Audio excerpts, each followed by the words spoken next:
Hello, what is up mga ma'am, sir, ma'am? Ako po si Ralph Cifra, isang visual artist from Manila. And today we are going to talk about the ZD Toys Venom 1/10 scale action figure na kinustomize natin into a color shift version. So itong kanyang right side, you have the warm tones, you have the purples, the pinks, and dito naman sa kanyang other side, teka, tanggalin ko muna itong box art. Ito, sa other side niya, you have the blue tones, the cool tones, the blues, the teals, the turquoise, and the greens. Yan, dito yan. Sa kanya, right? Tapos dito naman sa likod, ginawa ko dito, yung cool tones naman yung nandito sa malapit sa kanyang back, sa base ng tentacles. Tapos dito sa tips, dito yung warm tone, plus yung mga toxins. Yan. So yung process na ginawa natin dito, actually, before I proceed to the process, let me thank my client from Las Vegas, Nevada. Thank you very much, client from Las Vegas, Nevada. I will ship this to you soon, very, very soon. Let me just check the figure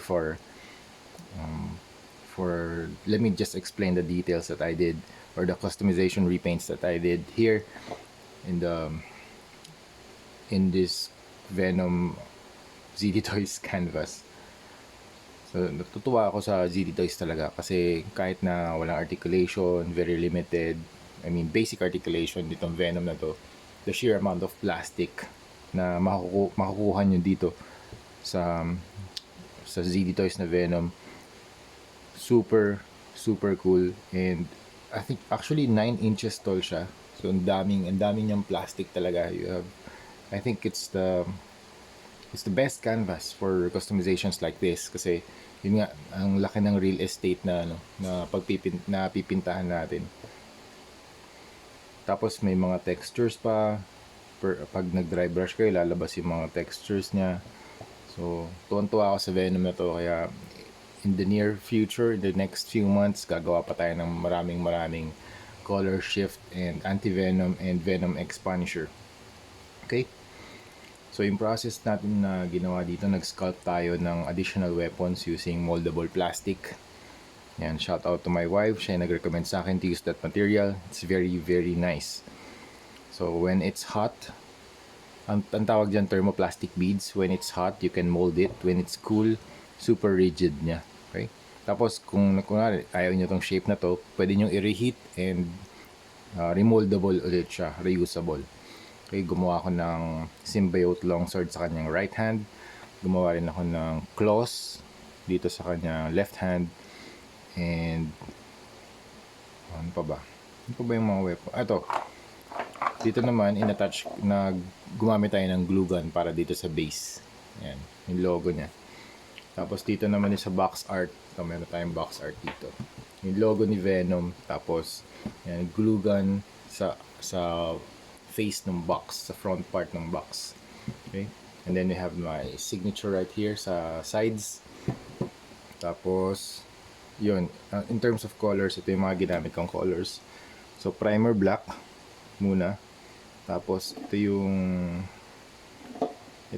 first color na dry brush ko sa buong figure. Actually, meron akong tutorial nito. Punta lang kayo sa aking YouTube channel, type nyo Venom Color Shift Ralph Cifra. Ayan. So, first, purple. Dry brush ko lahat.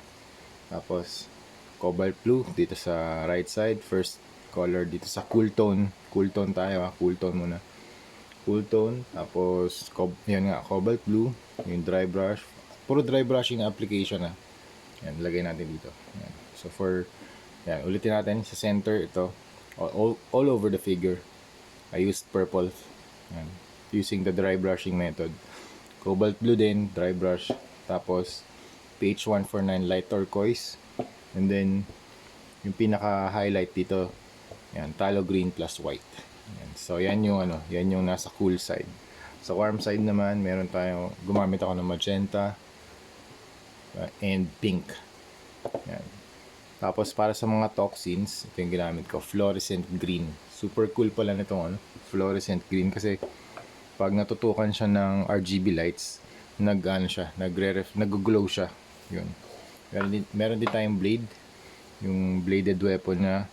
Meron ding alt head with a toxin sa kanyang mouth. And you have the normal open hand and the closed fist na hand. Yan. In terms of articulation, wala namang pinagbago. Same pa rin. So you can rotate the shoulders. Yun nga, reminder ko lang din sa mga clients na be very careful in articulating these kinds of figures. Kasi since meron na siyang paint, hindi natin maiwasan yung paint chipping dun sa mga areas na walang allowance. So dito naman, dito sa case ni Venom, may ano naman siya, at least 1 millimeter or 0.1 millimeter allowance. Basta may allowance, mami-minimize yung chance ng paint chipping. And be very careful in rotating. Yan. Okay, tapos dito naman sa elbow, wala namang problem. So, ganyan pa rin yung, wala namang paint chipping as of now. So, chine-check natin yan for articulation. Be very careful. Tapos dito rin meron din siyang thigh cut. Tapos yan dito sa kanyang knees.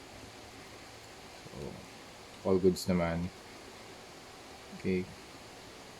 Dito rin sa likod, wala namang problems with the joints. And ito yung mga tentacles niya. 8 tentacles in total. 1, 2, 3, 4, 5, 6, 7, 8. Tapos you have, hindi naman, since nag-upgrade tayo ng weapon niya, and bumigat itong part na to, hindi naman loose yung kanyang arm.